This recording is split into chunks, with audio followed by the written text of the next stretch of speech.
മഹാബലി അവശിഷ്ടങ്ങളിലൂടെ നടക്കുന്നു.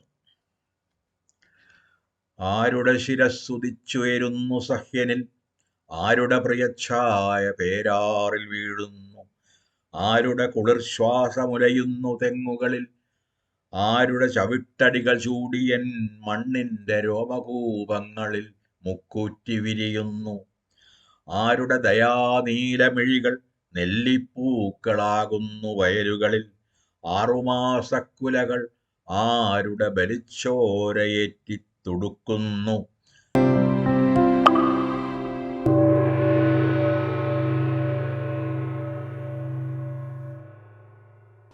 അപ്പോൾ മാഷിൻ്റെ ആത്മകഥയായ അവിരാമത്തിലേക്ക് തന്നെ വന്നാൽ, ഇപ്പോൾ തലമുറകളോളം അല്ലെങ്കിൽ പല തലമുറകളായ എഴുത്തുകാരുമായും കവികളുമായിട്ടും മാഷിന് വളരെ ആത്മബന്ധം ഉണ്ടായിട്ടുണ്ട്.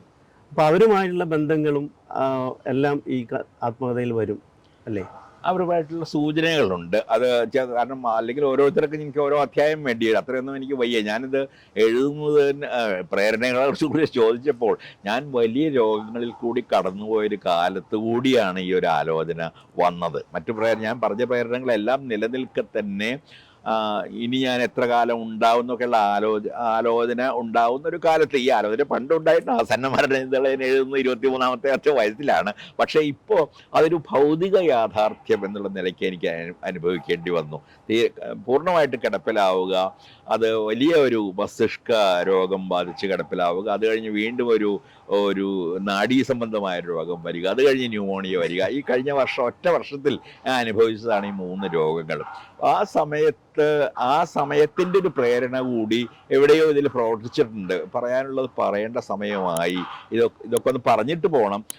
ഒരു പക്ഷേ മറ്റൊരാളെ കൊണ്ട് ജീവചരിത്രം എഴുതാൻ പ്രേരിപ്പിക്കുകയോ ഒക്കെ ചെയ്യുന്നതിനേക്കാൾ നല്ലത് സത്യസന്ധമായി ഒരിക്കലും ഒരു അസത്യവും പറയാതെ, എന്നാൽ മറ്റുള്ളവരെ അധികം മുറിപ്പെടുത്തുന്ന സത്യങ്ങൾ ചിലപ്പോഴൊക്കെ പറയാതെയും ഈ ഒരു ആത്മകഥ എഴുതേണ്ട സമയമായി എന്നുള്ള തോന്നൽ കൂടി അതിൻ്റെ ഒരു പ്രധാനപ്പെട്ട പ്രേരണ ആയിട്ടുണ്ട്.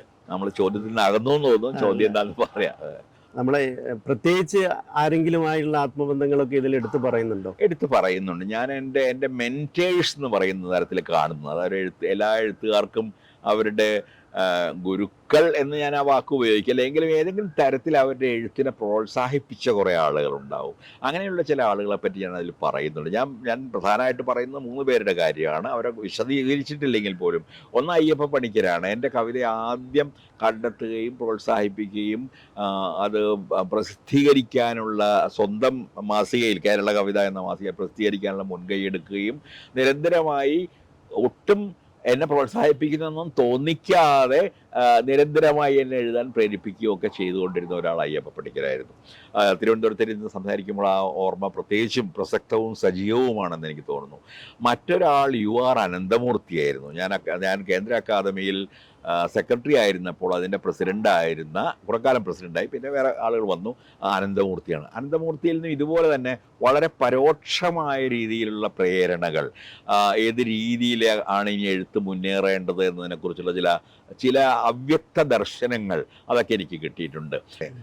മൂന്നാമതൊരാൾ മറാഠിയിലും ഇംഗ്ലീഷിലും കവിത എഴുതുന്ന ദിലീപ് ചിത്രയാണ്. അദ്ദേഹം ഭോപ്പാലിലെ ഭാരത് ഭവൻ എന്ന സ്ഥാപനത്തിൽ, ആ സ്ഥാപനം അവിടെ അശോക് വാജ്പേയി ചീഫ് സെക്രട്ടറി ഒക്കെ ആയിരുന്ന കാലത്ത് ഉണ്ടായതാണ്. എല്ലാ കലകളെയും പ്രോത്സാഹിപ്പിക്കുന്നതിന് വേണ്ടി ഉണ്ടായ ഒരു വലിയ കേന്ദ്രമായിരുന്നു അത്. അന്ന് അതിലെ കവിതാ വിഭാഗത്തിൻ്റെ ഡയറക്ടറായിരുന്നു ദിലീപ് ചിത്രേ. അപ്പോൾ എന്നെ നിരന്തരമായി അദ്ദേഹം കവി സമ്മേളനങ്ങൾക്ക് വിളിച്ചുകൊണ്ടിരുന്നു. കവി സമ്മേളനം എന്ന് പറഞ്ഞാൽ ഇന്ത്യൻ കവി സമ്മേളനം, ഏഷ്യൻ കവി സമ്മേളനം, ലോക കവി സമ്മേളനം, ഇങ്ങനെയുള്ള അനേകം ലോക ഭാഷകളിൽ വളരെ പ്രധാനപ്പെട്ട അനേകം പേർ അതിൽ നോബൽ സമ്മാനങ്ങളൊക്കെ കിട്ടിയിട്ട്, അത്തരം സമ്മാനങ്ങൾ കിട്ടിയിട്ടുള്ള ആളുകളാണ്. ഈ ആളുകളുമൊക്കെ ആയിട്ടുള്ളൊരു നിരന്തരമായ സംവാദത്തിനും ഒരു കൈമാറ്റത്തിനും ഒക്കെ എനിക്ക് വലിയ അവസരം നൽകിയ ഒരാൾ ദിലീപ് ചിത്രയായിരുന്നു. അപ്പോൾ അയ്യപ്പ പണിക്കരെയും അനന്തമൂർത്തിയെയും ദിലീപ് ചിത്രയെയും ഞാൻ 3 തരത്തിൽ അവർ വലിയ എഴുത്തുകാരുമാണ്. ഈ എഴുത്തുകാരെൻ്റെ ജീവിതത്തെ അഗാധമായ രീതിയിൽ സ്വാധീനിച്ചിട്ടുണ്ട്. ഒരുപക്ഷെ മറ്റു ഭാഷകളിലെ എഴുത്തുകാരിൽ സ്വാധീനിക്കപ്പെടുന്ന മലയാളം എഴുത്തുകാർ അധികം ഉണ്ടോ എന്ന് എനിക്കറിഞ്ഞുള്ളൂ. പക്ഷേ ഈ എഴുത്തുകാർ സ്വാധീനിക്കുന്ന അവരുടെ എഴുത്തല്ല, അവരെനിക്ക് വേണ്ടി ചെയ്ത കാര്യങ്ങൾ, അറിയാതെ, ഞാൻ പോലും അറിയാതെ എനിക്ക് വേണ്ടി ചെയ്ത കാര്യങ്ങൾ, ചെറിയ ചെറിയ കാര്യങ്ങൾ. ഇതുപോലെ ഒരു കവിക്ക് മറ്റ് ലോകത്തെ കവികളെയൊക്കെ പരിചയപ്പെടുന്നത് ഒരുപക്ഷെ ഉപകാരപ്രദമാകുമെന്ന് തോന്നലിൽ നിന്ന് അവർ ചെയ്ത കാര്യങ്ങൾ, അല്ലെങ്കിൽ അനന്തമൂർത്തിയൊക്കെ വളരെ യാദൃച്ഛികമായി ഒക്കെ സംസാരത്തിൽ പറഞ്ഞു പോയ ചില കാര്യങ്ങൾ ഇന്ത്യൻ സാഹിത്യത്തെക്കുറിച്ച് ഞാൻ പലപ്പോഴും ഉദ്ധരിക്കാറുണ്ട്. അദ്ദേഹം പറയാറുള്ളത് ഒരു ചോദ്യം സാധാരണ നിലനിൽക്കുന്നത് ഇന്ത്യൻ സാഹിത്യം പലതാണോ ഒന്നാണോ എന്നുള്ള ചോദ്യം. അദ്ദേഹം മനോഹരമായൊരു മറുപടി ഒരു ഒരു വളരെ യാദൃച്ഛികമായി വന്നൊരു വാചകത്തിലൂടെ പറയുകയുണ്ടായി. നമ്മൾ ഇന്ത്യൻ സാഹിത്യത്തിൻ്റെ ഏകതയ്ക്ക് വേണ്ടി നോക്കുമ്പോൾ നാം അതിൻ്റെ വൈവിധ്യം കാണുന്നു, ഇന്ത്യൻ സാഹിത്യത്തിൻ്റെ വൈവിധ്യത്തിന് വേണ്ടി നോക്കുമ്പോൾ നാം അതിൻ്റെ ഏകത്വം കാണുന്നു. ഇതിലും മനോഹരമായി, ഇതിലും വൈരുദ്ധ്യാത്മകമായി ഒരുപക്ഷെ ഇന്ത്യൻ സാഹിത്യത്തിൻ്റെ ആ ബഹുസ്വരതയെക്കുറിച്ച് സംസാരിക്കുക സാധ്യമല്ല എന്ന് തന്നെ പറയാം. അനേകം സ്വരങ്ങൾ, അനേകം ഭാഷകൾ, അനേകം സമീപനങ്ങൾ, അനേകം ജീവിത ദർശനങ്ങൾ, എങ്കിലും അവയുടെ എല്ലാം അടിയിലൊരു നൂല് പോലെ അവയെ കോർക്കുന്ന ഇന്ത്യൻ ജീവിതത്തിൻ്റെ ചില യാഥാർത്ഥ്യങ്ങൾ, ഇവിടുത്തെ ഭീകരമായ അസമത്വങ്ങൾ, ചൂഷണങ്ങൾ, നമ്മുടേത് മാത്രമായ ചില കുടുംബ വ്യവസ്ഥകൾ, പലതരത്തിലുള്ള ആധിപത്യങ്ങൾ നമ്മുടെ ജീവിതങ്ങളിലൊക്കെ ചെലുത്തുന്ന സ്വാധീനം, ആ അർത്ഥത്തിൽ വളരെ ആഴത്തിലുള്ള ഒരുമയും പ്രത്യക്ഷത്തിലുള്ളൊരു വൈവിധ്യവും ഇന്ത്യൻ സാഹിത്യത്തിൽ മുഴുവനുണ്ട്. ആ ദർശനം എന്നെ വളരെ ആഴത്തിൽ സ്വാധീനിച്ചിട്ടുണ്ട്. അതുകൊണ്ടുകൂടിയാണിത് പറയുന്നത്. കാരണം ഇന്ത്യൻ സാഹിത്യത്തെപ്പറ്റി എൻ്റെ 4 പുസ്തകങ്ങൾ ഇംഗ്ലീഷിലുണ്ട്.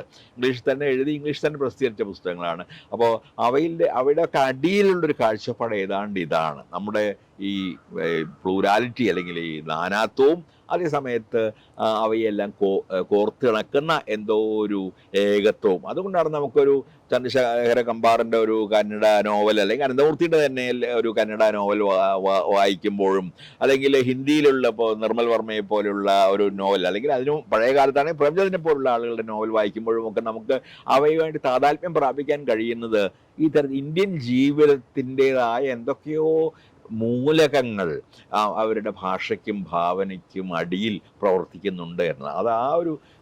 അതാണ് അദ്ദേഹം പറയാൻ ശ്രമിച്ചത് എന്നാണ് ഞാൻ മനസ്സിലാക്കുന്നത്.